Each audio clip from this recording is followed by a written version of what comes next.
जय हिंद आप सभी को। तो चलिए शुरुआत करते हैं। आज के इस क्लास में द सिलेक्शन गुरु बिहार दरोगा का क्वेश्चन बैंक कंप्लीट करेंगे। और इसमें जो चैप्टर चल रहा था फिजिक्स चल रहा था, और फिजिक्स में देखिए 3 क्लास करवा चुके हैं। अगर तीनों क्लास को नहीं देखें तो जाके प्लेलिस्ट चेक कीजिएगा, आपको जो है ना सारा क्लास मिल जाएगा। और आज जो क्लास करने वाले हैं क्वेश्चन नंबर 72 से होगा, और इसके पहले जितने भी 3 क्लास हुआ है क्वेश्चन नंबर 71 तक आपको सारा क्लास मिल जाएगा। तो जाके चेक कीजिए और तीनों क्लास को ज़रूर देखिए। तो देखिए ये जो पेपर हुआ है बिहार पुलिस प्रवर्तन निरीक्षक एसआई का मुख्य परीक्षा हुआ था 29/8/2021 को एग्ज़ाम हुआ था। तो इसी को देखने वाले हैं। तो सभी लोग जो है ना ध्यानपूर्वक पूरी क्लास को देखिएगा और अंत तक क्लास को जरूर देखिएगा। और क्लास अच्छा लगे तो सभी लोग लाइक शेयर सब्सक्राइब जरूर कीजिएगा। तो देखिए क्वेश्चन नंबर 72 कह रहा है कि निम्नलिखित में से कौन सा सबसे अधिक प्रत्यास्थ या लचीला इलास्टिक है, बताइए। बहुत अच्छा क्वेश्चन है। कह रहा है निम्नलिखित में से कौन सबसे अधिक लचीला प्रत्यास्थ मतलब लचीला या प्रत्यास्थ है, बताइए क्या होगा। तो 72 का सही उत्तर होगा ऑप्शन नंबर 1 स्टील है। क्या है तो स्टील है। आगे देखिए कह रहा है कि सबसे स्टील जो है ना सबसे अधिक प्रत्यास्थ या लचीला है, इलास्टिक है। और नेक्स्ट कह रहा है कि देखिए वह गुण जिसके कारण किसी पदार्थ पर प्रत्यारोपित बल को हटाने से वह पदार्थ अपनी प्रारंभिक आकृति एवं आकार को पुनः प्राप्त कर लेता है, वो प्रत्यास्था कहलाता है। ठीक है, तो प्रत्यास्था किसे कहते हैं? वह गुण जिसके कारण किसी पदार्थ पर प्रत्यारोपित बल को हटाने से वह पदार्थ अपनी प्रारंभिक आकृति एवं आकार को पुनः प्राप्त कर लेता है, वो क्या कहलाता है? तो प्रत्यास्था कहलाता है। ठीक है, चलिए आगे देखिए। नेक्स्ट देखिए पॉइंट कर रहा है कि जिस पदार्थ को रूप चेंज करने के लिए जितना अधिक फोर्स लगाना पड़े वह उतना ही क्या होगा, अधिक जो है ना इलास्टिक होता है। ठीक है, तो यहाँ पे कह रहा है कि जिस पदार्थ को रूप चेंज करने के लिए जितना अधिक फोर्स लगाना पड़े वह उतना क्या होता है, अधिक इलास्टिक होता है। नेक्स्ट पॉइंट ये कह रहा है कि स्टील और रबड़ में स्टील ज़्यादा इलास्टिक होता है। यहाँ पे कह रहा है कि स्टील और रबड़ में स्टील क्या होता है, तो ज़्यादा जो है ना इलास्टिक होता है। नेक्स्ट है कह रहा है यदि किसी पदार्थ में अपनी प्रारंभिक अवस्था को प्राप्त करने का गुण नहीं हो तो इस प्रकार के पदार्थ को क्या बोलते हैं, प्लास्टिक कहा जाता है। तो यहाँ पे कह रहा है कि यदि किसी पदार्थ में अपनी प्रारंभिक अवस्था को प्राप्त करने का गुण नहीं हो तो इस प्रकार के पदार्थ को क्या बोलते हैं, तो प्लास्टिक कहते हैं। नेक्स्ट देखिए पॉइंट कर रहा है कि ठोस पदार्थ की प्रत्यास्था अंतर आणविक बल अधिक होने के कारण क्या होती है, तो अधिक होती है। नेक्स्ट पॉइंट कर रहा है कि विरूपक बल की वह सीमा जिसके अंतर्गत पदार्थ में प्रत्यास्था का गुण विद्यमान रहता है उसे क्या बोलते हैं, प्रत्यास्था सीमा कहते हैं। तो यहाँ पे कह रहा है कि विरूपक बल की वह सीमा जिसके अंतर्गत पदार्थ में प्रत्यास्था का गुण विद्यमान रहता है उसे प्रत्यास्था सीमा कहते हैं।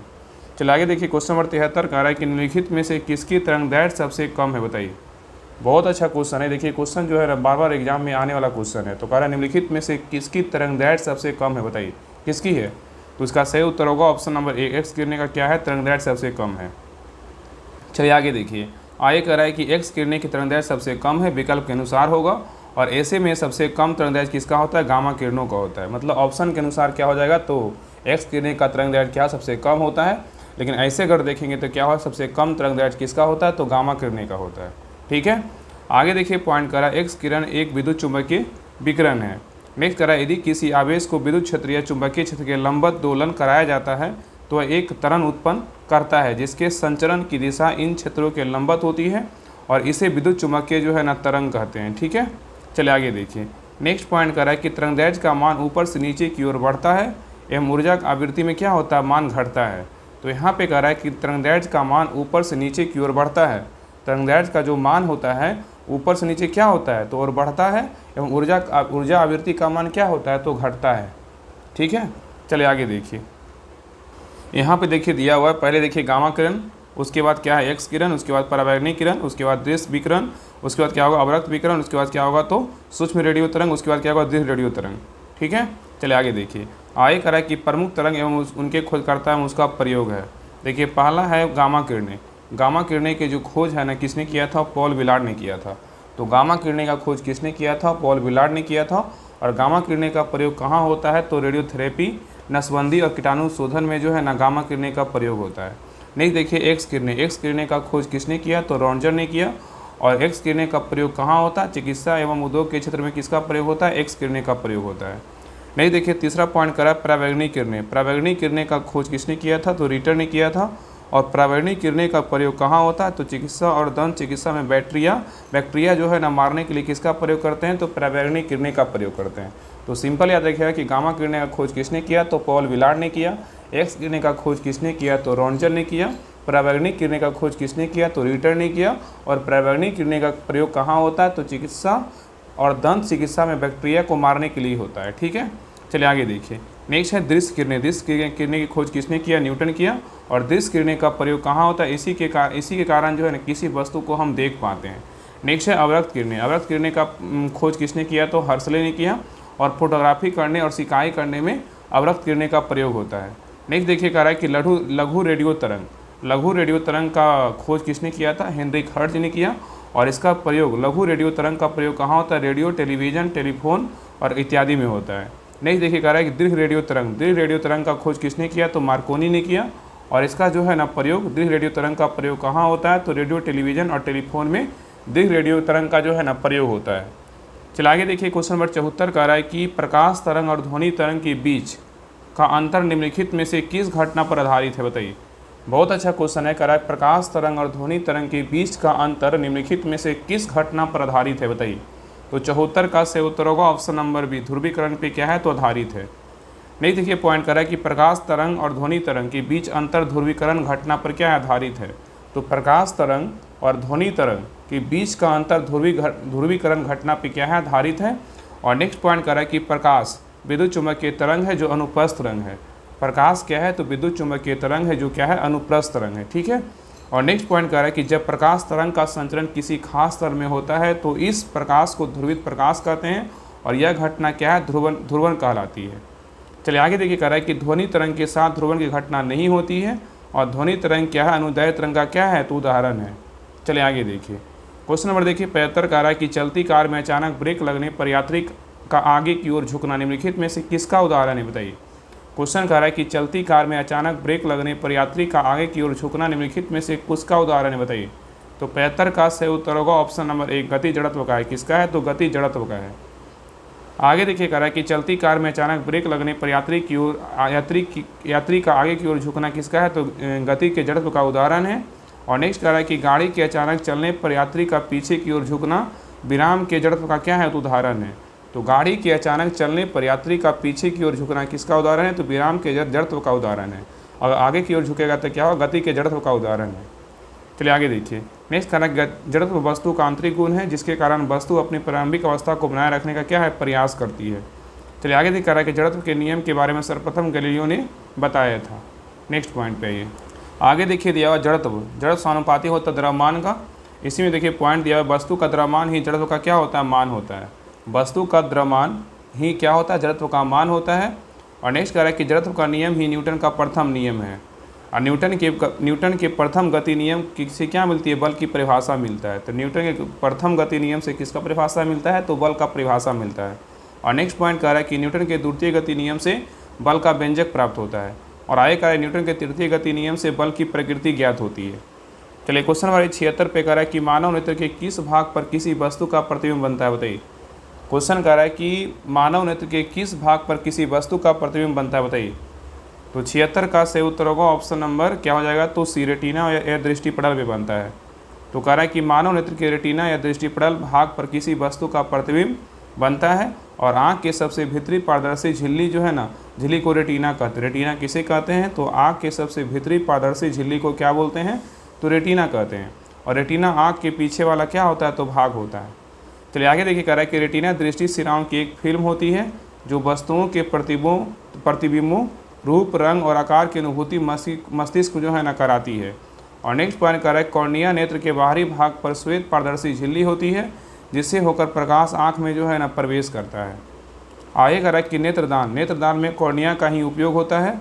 और कॉर्निया के पीछे एक रंगहीन झिल्ली का पर्दा होता है जिसे परितारका कहते हैं, मतलब आइरिस कहते हैं। और आगे कह रहा है कि आँख में जाने वाला प्रकाश की मात्रा का नियंत्रण परितारिका मतलब आइरिस के द्वारा किया जाता है। यहाँ पे क्वेश्चन पूछेगा कि आँख में जाने वाला प्रकाश की मात्रा का नियंत्रण किसके द्वारा किया जाता है? तो परितारिका के द्वारा किया जाता है, मतलब आइरिस के द्वारा किया जाता है। देखिए आगे देखिए क्वेश्चन देखिए 77 कह रहा है भूमध्य रेखा से ध्रुवों की ओर जाने पर जी अर्थात गुरुत्वीय जनित त्वरण का मान क्या होगा? बताइए। कह रहा है भूमध्य रेखा से ध्रुवों की ओर जाने पर जी अर्थात गुरुत्व जनित त्वरण का मान क्या होगा? तो 77 का सही उत्तर होगा ऑप्शन नंबर बी, बढ़ता है। क्या होता है? बढ़ता है। तो कह रहा है कि भूमध्य रेखा से ध्रुवों की ओर जाने पर जी अर्थात गुरुत्व जनित त्वरण का मान बढ़ता है, और ध्रुव से भूमध्य रेखा की ओर जाने पर गुरुत्वीय त्वरण का मान क्या होता है? तो घटता है। और नेक्स्ट कह रहा है कि ध्रुव पर जी का मान क्या होता है? सर्वाधिक होता है। और विषुवत रेखा पर जी का मान क्या होता है? तो न्यूनतम होता है। और पृथ्वी के केंद्र पर जी का मान क्या होता है? तो न्यूनतम होता है। तो ध्रुव पर जी का मान बोलेगा तो सर्वाधिक होगा, और विषुवत रेखा पर जी का मान बोलेगा तो न्यूनतम होगा, और पृथ्वी के केंद्र पर जी का मान बोलेगा तो क्या होगा? तो न्यूनतम होगा। नेक्स्ट पॉइंट कर रहा है कि पृथ्वी की सतह से ऊपर या नीचे जाने पर गुरुत्वीय त्वरण का मान क्या होता है? तो घटता है। तो पृथ्वी की सतह से ऊपर या नीचे जाने पर गुरुत्वीय त्वरण का मान क्या होता है? तो घटता है। नेक्स्ट पॉइंट कर रहा है कि पृथ्वी के घूर्णन गति बढ़ने पर गुरुत्वीय त्वरण का मान क्या होगा? तो कम हो जाता है। तो पृथ्वी के घूर्णन गति बढ़ने पर गुरुत्वीय त्वरण का मान क्या होगा? तो कम हो जाएगा। और नेक्स्ट पॉइंट कर रहा है यदि पृथ्वी अपनी वर्तमान कोणीय चाल से 17 गुना अधिक चाल से घूमने लगे तो भूमध्य रेखा पर रखी वस्तु का भार क्या होगा? तो शून्य हो जाएगा। तो यही कह रहा है कि यदि पृथ्वी अपनी वर्तमान कोणीय चाल से 17 गुना अधिक चाल से घूमने लगे तो भूमध्य रेखा पर रखी वस्तु का भार क्या होगा? तो शून्य होगा। चलिए आगे देखिए, कह रहा है कि पृथ्वी के घूर्णन गति घटने पर गुरुत्वीय त्वरण का मान क्या होता है? तो बढ़ जाता है। और गणना करने पर जी का मान लगभग 9.8 मीटर प्रति वर्ग सेकेंड होता है। तो यहाँ पे कह रहा है गणना करने पर जी का मान लगभग 9.8 मीटर पर सेकेंड, मतलब मीटर प्रति वर्ग सेकेंड होता है। ठीक है, चलिए आगे देखिए नेक्स्ट PYQ है। बिहार पुलिस अवर निरीक्षक SI प्रारंभिक परीक्षा हुआ था, जिसका हल प्रस्तुत कब हुआ था? देखिए एग्जाम 26/12/2021 को एग्जाम हुआ था, फर्स्ट शिफ्ट का पेपर है। देखिए क्वेश्चन नंबर 78 का है कि सोनार संक्षिप्तीकरण क्या है? बताइए। सोनार का देखिए ये भी क्वेश्चन, देखिए ये जो है ना 18 तारीख को एग्जाम हुआ था मद निषेध का, तो उसमें देखिए क्वेश्चन आया था। सोनार का जो पूरा नाम होता है ना, शायद एक क्वेश्चन आया था। आप लोग कमेंट कीजिएगा ये क्वेश्चन आया था कि नहीं आया था, जो 18 तारीख को एग्जाम हुआ था। बताइए इसका सही उत्तर क्या होगा? तो 78 का सही उत्तर होगा ऑप्शन नंबर क्या होगा? तो डी होगा। साउंड नेविगेशन और क्या होता है? रेंजिंग होता है। तो कह रहा है कि सोनार संक्षिप्तीकरण क्या होता है? साउंड नेविगेशन और रेंजिंग होता है। और सोनार में ध्वनि तरंगों का क्या होता है? उपयोग किया जाता है। तो सोनार में किस तरंग का उपयोग करते हैं? ध्वनि तरंगों का उपयोग करते हैं। और पानी में या समुद्र के अंदर किसी वस्तु का पता लगाने के लिए सोनार का प्रयोग किया जाता है। चलिए क्वेश्चन नंबर 79 पे कह रहा है ऑडोमीटर एक उपकरण है जिसके द्वारा मापन किया जाता है। किसका? बताइए। ऑडोमीटर एक उपकरण है जिसके द्वारा मापन किया जाता है। बताइए किसका किया जाता है? तो 79 का सही उत्तर होगा ऑप्शन नंबर डी, दूरी का करते हैं। किसका करते हैं? दूरी का। तो ऑडोमीटर द्वारा गाड़ी के पहिए द्वारा तय की गई दूरी को मापा जाता है। ऑडियोमीटर से क्या मापते हैं? सुनने में सहायक होता है। ऑडोमीटर क्या करता है? सुनने में सहायक होता है। स्पीडोमीटर क्या होता है? तो गाड़ी की तात्क्षणिक चाल ज्ञात किया जाता है। और अल्टीमीटर से क्या मापते हैं? विमान की ऊंचाई मापते हैं। क्रोनोमीटर से क्या मापते हैं? जलयान पर समय मापते हैं। और थर्मोमीटर से क्या मापते हैं? समुद्र की गहराई मापते हैं। और ग्रेविमीटर से क्या मापते हैं? पानी की सतह पर तेल की उपस्थिति मापते हैं। और कंपास बॉक्स से क्या मापते हैं? उत्तर दक्षिण दिशा मापते हैं। और साइक्लोट्रॉन से क्या मापते हैं? आवेशित कणों और इलेक्ट्रॉन को त्वरित करने के लिए मापा जाता है। आगे देखिए क्वेश्चन नंबर 80 कह रहा है कि तेल की पतली फिल्म से परिवर्तित श्वेत प्रकाश में रंग दिखाई देने का कारण क्या है? बताइए। तेल की पतली फिल्म से परिवर्तित श्वेत प्रकाश में रंग दिखाई देने का कारण क्या है? तो 80 का सही उत्तर होगा ऑप्शन नंबर व्यक्तिकरण है। क्या है? तो व्यक्तिकरण है। तो कह रहा है कि तेल की पतली फिल्म से परिवर्तित श्वेत प्रकाश में रंग दिखलाई देने का कारण क्या है? तो व्यक्तिकरण है। और नेक्स्ट कह रहा है कि जब समान आवृत्ति की दो प्रकाश तरंगें जो मूलतः एक ही प्रकाश स्रोत से आ रही है एक साथ चलती है तो माध्यम के कुछ बिंदुओं पर प्रकाश की तीव्रता अधिकतम तथा कुछ बिंदुओं पर क्या होता है? तो न्यूनतम होता है। नेक्स्ट पॉइंट कर रहा है कि प्रकाश तरंगों की इस घटना को क्या बोलते हैं? व्यक्तिकरण कहते हैं। और व्यक्तिकरण के बारे में सर्वप्रथम थॉमस यंग ने बताया था। और प्रकाश का अवरोधक के तीक्ष्ण किनारों द्वारा मुड़ना प्रकाश का क्या होता है? विवर्तन कहलाता है। तो कह रहा है कि प्रकाश का अवरोधक के तीक्ष्ण किनारों द्वारा मुड़ना प्रकाश का विवर्तन कहलाता है। चलिए आगे देखिए नेक्स्ट पॉइंट कर रहा है विवर्तन की घटना का प्रेक्षण सर्वप्रथम ग्रीमाल्डी ने किया था। कौन किया था? विवर्तन की घटना का प्रेक्षण सर्वप्रथम ग्रीमाल्डी ने किया था। आगे देखिए क्वेश्चन नंबर 81 कर रहा है किरचॉफ का धारा नियम किसके संरक्षण पर आधारित है? और जबकि किरचॉफ का वोल्टेज नियम किसके संरक्षण पर क्या है? आधारित होता है। इसमें दो क्वेश्चन है, बताइए क्या होगा? कह रहा है किरचॉफ का धारा नियम किसके संरक्षण पर आधारित है, जबकि किरचॉफ का वोल्टेज नियम किसके संरक्षण पर आधारित है? बताइए। तो 81 का सही उत्तर होगा ऑप्शन नंबर डी, आवेश और क्या होगा? तो ऊर्जा होगा। तो किरचॉफ का धारा नियम आवेश संरक्षण पर आधारित है, और जबकि किरचॉफ का वोल्टेज नियम ऊर्जा संरक्षण पर क्या है? तो आधारित है। ये कह रहा है किरचॉफ का धारा नियम आवेश संरक्षण पर आधारित है, और जबकि किरचॉफ का वोल्टेज नियम ऊर्जा संरक्षण पर क्या है? आधारित है। आगे देख रहा है किरचॉफ का प्रथम नियम क्या कहता है? देखिए पहला कह रहा है किसी वैद्युत परिपथ में किसी संधि पर मिलने वाली सभी धाराओं का बीजगणितीय योग क्या होता है? शून्य होता है। और नेक्स्ट पॉइंट कर रहा है इसे किरचॉफ धारा नियम भी जो है ना कहा जाता है। नेक्स्ट देखिए किरचॉफ का द्वितीय नियम क्या कहता है, कह रहा है कि बंद परिपथ या लुप्त में प्रतिरोधों के सिरों पर उत्पन्न विभवांतर का बीजगणितीय योग उस परिपथ में स्थित सेलों के विद्युत वाहकों बलों के बीजगणितीय योग के क्या होता है, बराबर होता है, और इसे किरचॉफ या वोल्टेज नियम भी कहा जाता है। नेक्स्ट देखिए क्वेश्चन 82 कह रहा है कि प्रदीप्ति नलिका तथा नियोन चिन्ह बल में होता है, बताइए किस में होता है, प्रदीप्ति नलिका तथा नियोन चिन्ह बल में होता है, बताइए क्या। तो 82 का सही उत्तर होगा ऑप्शन नंबर डी प्लाज्मा। क्या होगा, तो प्लाज्मा। तो प्रदीप्ति नलिका तथा नियोन चिन्ह बल में क्या होता है, प्लाज्मा होता है। और प्रदीप्ति लैंप कम दबाव वाली मरकरी वेपर को आयनित करके परावैंगनिक विकिरण का क्या करता है, उत्पादन करता है। और नालिकाओं के अंदर जो है ना, एक नालिकाओं के अंदर एक फॉस्फोरेसेंट परत परावैंगनिक किरण को अवशोषित करती है और इसे दृश्यमान प्रकाश में क्या करती है, परिवर्तित करती है। नेक्स्ट पॉइंट करा कि परावैंगनिक विकिरण एक्सरे और दृश्यमान प्रकाश के बीच का विद्युत चुम्बकीय स्पेक्ट्रम का हिस्सा है। ये देखिए क्वेश्चन नंबर 83 करा, यदि किसी स्प्रिंग से धारा प्रवाहित कराई जाती है तो स्प्रिंग क्या होगी, बताइए। करा यदि किसी स्प्रिंग से धारा प्रवाहित कराई जाती है तो क्या होगा, बताइए स्प्रिंग क्या होगा। तो 83 का सही उत्तर होगा ऑप्शन नंबर बी, संकुचित होगा। क्या होगा, तो संकुचित होगा। तो करा यदि किसी स्प्रिंग से धारा प्रवाहित कराई जाती है तो स्प्रिंग क्या होगा, संकुचित होगी। और जब किसी स्प्रिंग से धारा प्रवाहित की जाती है तो स्प्रिंग के सभी फेरों में धारा समान दिशा में बहने का कारण स्प्रिंग संकुचित हो जाती है। और स्प्रिंग के संकुचित होने से स्प्रिंग की लंबाई घट जाती है और इस विधि का उपयोग भार को उठाने के लिए किया जाता है। चलिए आगे देखिए। नेक्स्ट है देखिए क्वेश्चन नंबर 84 का है, यदि किसी अपरिवर्ती प्रतिरोधक को सिरों के बीच का विभवांतर आधा कर दिया जाए तो विद्युत शक्ति का मान क्या होगा, बताइए। यदि किसी अपरिवर्ती प्रतिरोधक को सिरों के बीच का विभवांतर आधा कर दिया जाए तो विद्युत शक्ति का मान क्या होगा। इसका सही उत्तर होगा ऑप्शन नंबर डी, 1/4 होगा। क्या होगा, तो 1/4 होगा। तो आगे देखिए क्वेश्चन 85 का, निम्न में से कौन सी एक ध्वनि की इकाई है, बताइए। निम्न में से कौन सी एक ध्वनि की इकाई है, बताइए। तो 85 का सही उत्तर होगा ऑप्शन नंबर बी, डेसिबल है। क्या है, तो डेसिबल है। तो ध्वनि की इकाई क्या है, डेसिबल है। डेसिबल जो एक ध्वनि की इकाई है और ध्वनि की प्रबलता कंपन के आयाम पर निर्भर करती है। और ध्वनि की अन्य इकाई बोलेगा तो सोन और फोन है। और उष्मा मापने की इकाई क्या है, तो कैलोरी है। और विद्युत धारा की मापने की इकाई क्या है, तो एम्पियर है। और विद्युत विभव मापने की इकाई क्या है, तो वोल्ट है। आगे देखिए क्वेश्चन नंबर 86 का है कि सितारों के टिमटिमाने का कारण क्या है, बताइए। सितारों के टिमटिमाने का कारण क्या है, बताइए। तो 86 का सही उत्तर होगा ऑप्शन नंबर 1, सितारों के प्रकाश का वर्णनीय क्या है, अपवर्तन है। तो कह रहा है कि सितारों के प्रकाश का वर्णनीय अपवर्तन सितारों के टिमटिमाने का क्या है, तो कारण है। और प्रकाश के एक माध्यम से दूसरे माध्यम में प्रवेश करने पर वह अपने वास्तविक मार्ग से विचलित हो जाती है। इस प्रकार इसे प्रकाश का अपवर्तन कहते हैं। तो यहाँ पे कह रहा है ना कि प्रकाश के एक माध्यम से दूसरे माध्यम में प्रवेश करने पर वह अपने वास्तविक मार्ग से विचलित हो जाती है, इसे प्रकाश का अपवर्तन कहते हैं। चलिए आगे देखिए नेक्स्ट एग्जाम का PYQ है। देखिए बिहार पुलिस सेवा निरीक्षक मुख्य परीक्षा हुआ था, मेंस का देखिए पेपर हुआ था 24/4/2022 को एग्जाम हुआ था, उसी का देखिए PYQ है। देखिए क्वेश्चन 87 का रहा है, किसी अर्धचालक का ताप बढ़ाने पर उसकी प्रतिरोधकता क्या होगी, बताइए। किसी अर्धचालक का ताप बढ़ाने पर उसकी प्रतिरोधकता क्या होगी। तो 87 का सही उत्तर क्या होगा, ऑप्शन नंबर बी, घटती है। क्या होती है, घटती है। तो किसी अर्धचालक का ताप बढ़ाने पर उसकी प्रतिरोधकता क्या होगी, घटती है। और धातु का प्रतिरोध तापमान के बढ़ने पर क्या होता है, तो घटता है। और आगे कह रहा है कि तापमान के बढ़ने से धातु का प्रतिरोध क्या होता है, तो बढ़ जाता है। चलिए आगे देखिए। नेक्स्ट है, निम्न में से कौन सा कथन प्रत्यावर्ती धारा के लिए सही नहीं है, बताइए। कह रहा है कि निम्न में से कौन सा कथन जो है प्रत्यावर्ती धारा के लिए सही नहीं है, बताइए कौन सही नहीं है। तो देखिए पहला कह रहा है प्रत्यावर्ती धारा के बारे में बोल रहा है। देखिए कह रहा है कि लंबी दूरी तक संचरित की जाती है, बिल्कुल सही है। और इसका उत्पादन सस्ता होता है, प्रत्यावर्ती धारा बिल्कुल सही है। और इसका परिणाम समान रहता है, ये क्या है, तो गलत है। और इसकी वोल्टता आसानी से बदली जा सकती है, ये क्या है, तो सही है। तो A, B और D सही है, लेकिन C क्या है, तो गलत है। तो कह रहा है कि प्रत्यावर्ती धारा का परिणाम समान रहता है, यह कथन प्रत्यावर्ती धारा के लिए क्या है, सही नहीं है।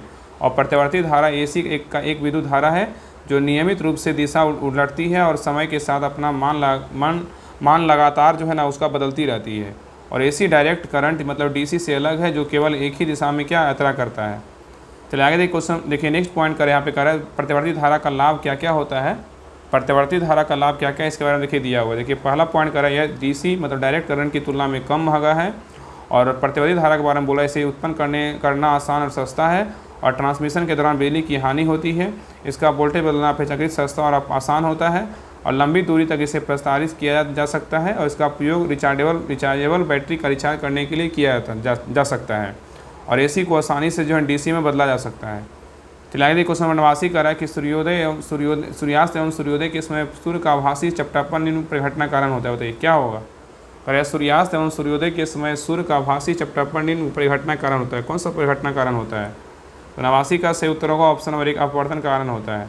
तो कह रहा है कि सूर्यास्त एवं सूर्योदय के समय सूर्य का आभासी चपटापन अपवर्तन के कारण होता है और प्रकाश के एक माध्यम से दूसरे माध्यम में प्रवेश करने पर वह अपने वास्तविक मार्ग से विचलित हो जाती है और इसे प्रकाश का अपवर्तन कहते हैं। नहीं देखिए नोट में दिया अपवर्तन के बारे में पहले बताया जा चुका है।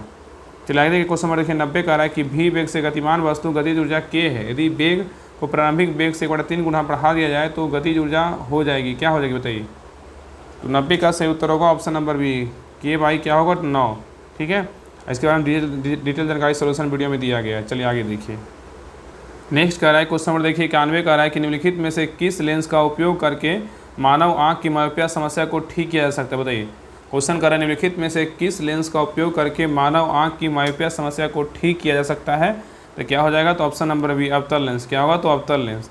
तो कह रहा है कि अवतल लेंस का उपयोग करके मानव आँख की मायोपिया समस्या को ठीक किया जा सकता है और मायोपिया को निकट दृष्टि दोष कहा जाता है और मायोपिया में लेंस की वक्रता त्रिज्याएँ और फोकस दूरी कम हो जाती है और मायोपिया में प्रतिबिंब रेटिना से पहले बनता है और मायोपिया में निकट वस्तुएं स्पष्ट दिखाई देती है परंतु दूर की स्पष्ट जो है ना नहीं दिखाई देती है दूर की वस्तुएं। नेक्स्ट कह रहा है कि हाइपरमेट्रोपिया, इसी को बोलते हैं दूरदृष्टि दोष। इसके बारे में कह रहा है कि हाइपरमेट्रोपिया के बारे में कह रहा है कि इसमें लेंस की वक्रता त्रिज्याएं और या फोकस दूरी क्या होती है? तो बढ़ जाती है। हाइपरमेट्रोपिया के बारे में बोल रहा है इसमें लेंस की वक्रता त्रिज्याएं या फोकस दूरी बढ़ जाती है और इसमें प्रतिबिंब रेटिना के पीछे बनता है। नेक्स्ट कह रहा है इसमें दूर की वस्तुएं स्पष्ट दिखाई देती है परंतु निकट की वस्तु स्पष्ट नहीं दिखती है। हाइपरमेट्रोपिया के निवारण के लिए उत्तल लेंस का उपयोग किया जाता है। अभिमुखता बीमारी दूर करने के लिए बेलनाकार लेंस का जो है ना प्रयोग किया जाता है। चलिए आगे देखिए जरा दृष्टि दोष है प्रेस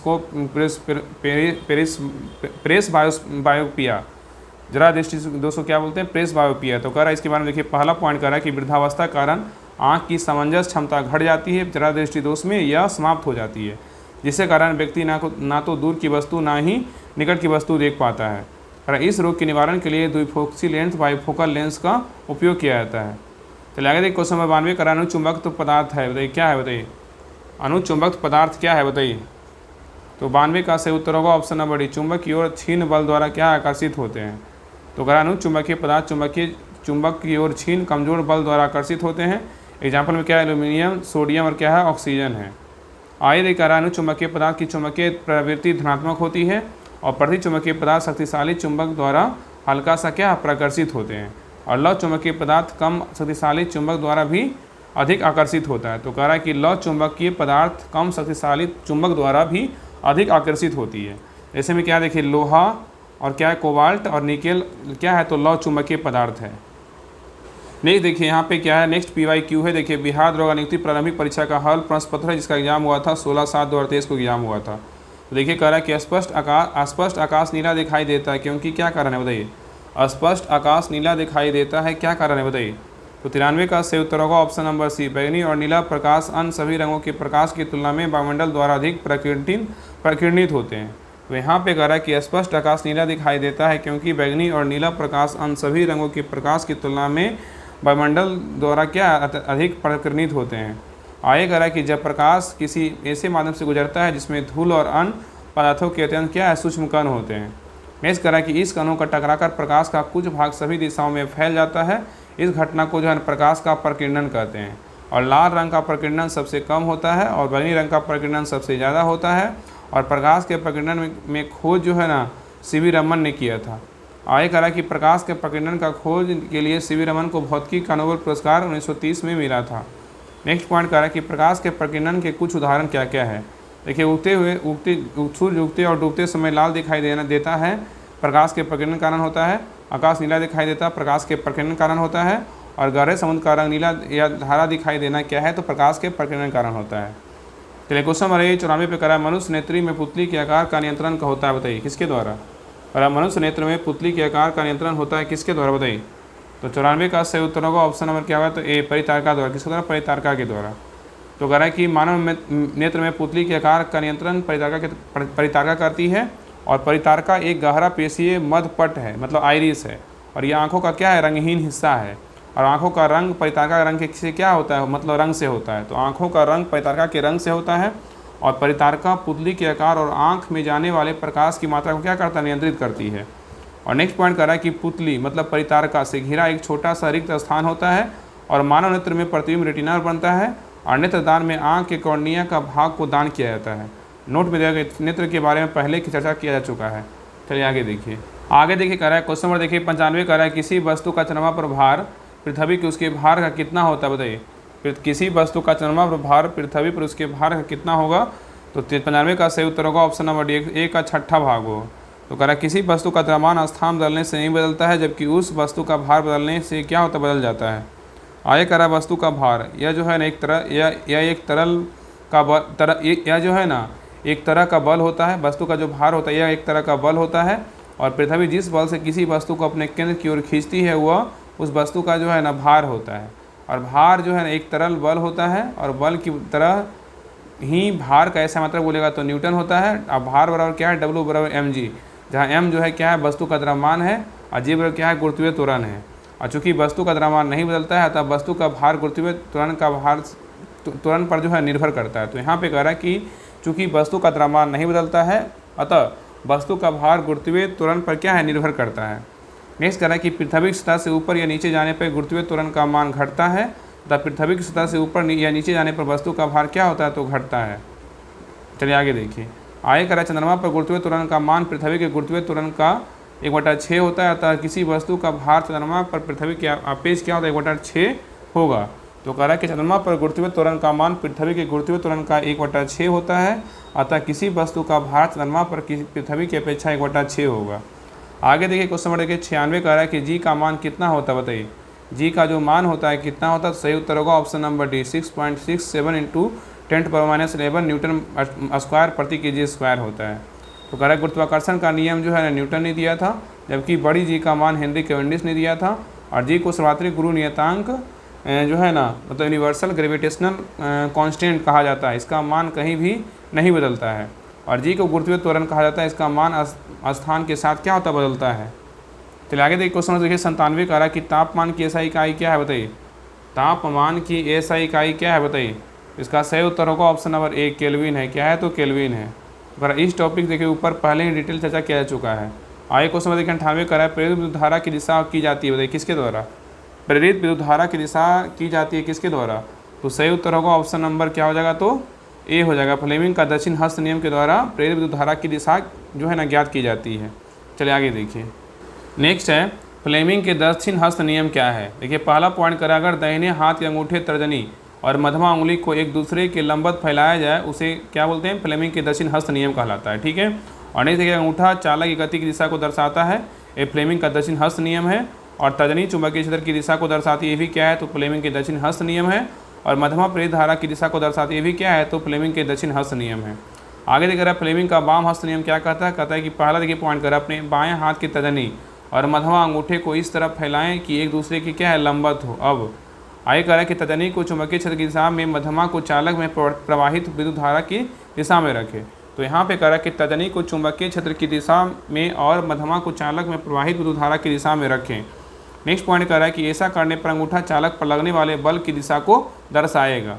और नेक्स्ट कह रहा है कि फ्लेमिंग के बाएं हाथ के नियम और फ्लेमिंग के दाएं हाथ के नियम में अंतर। देखिए क्या है, देखिए पहला है बाएं हाथ का नियम मोटरों पर लागू होता है और दाएं हाथ का नियम जनरेटर पर लागू होता है। मतलब बाएं हाथ का जो नियम होता है मोटरों पर और दाएं हाथ का नियम बोलेगा जनरेटर पर लागू होता है।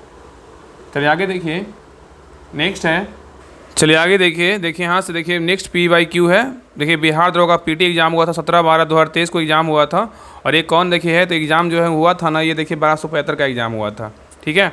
देखिए यहाँ से देखिए 99 और क्वेश्चन कह रहा है कि विस्थापन का दूरी के साथ अनुपात हमेशा क्या होगा बताइए।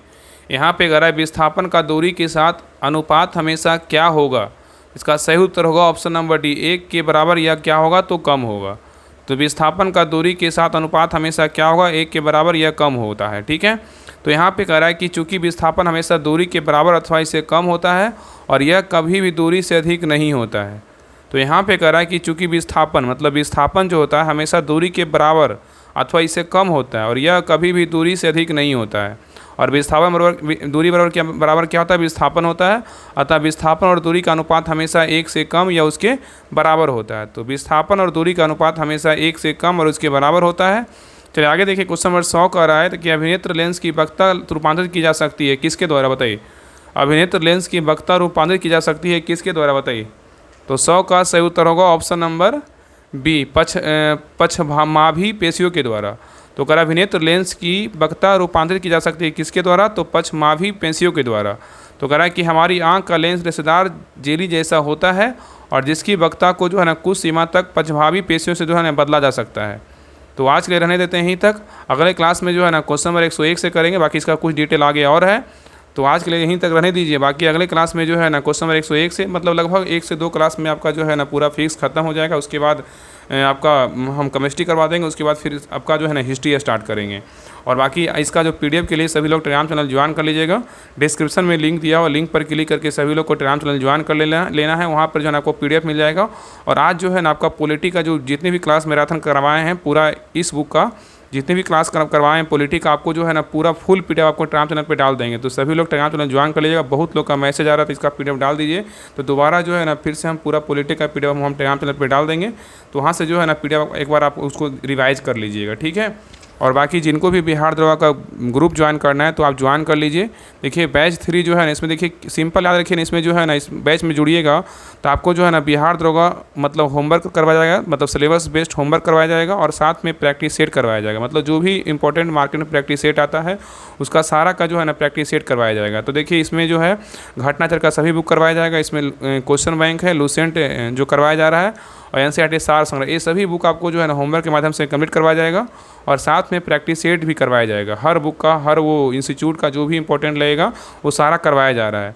तो इस ग्रुप को ज्वाइन कीजिए। लगता है कि हमें बिहार दरोगा का तैयारी करना है और बुक से तैयारी करना है और बुक पढ़िएगा तभी आपका सिलेक्शन होगा।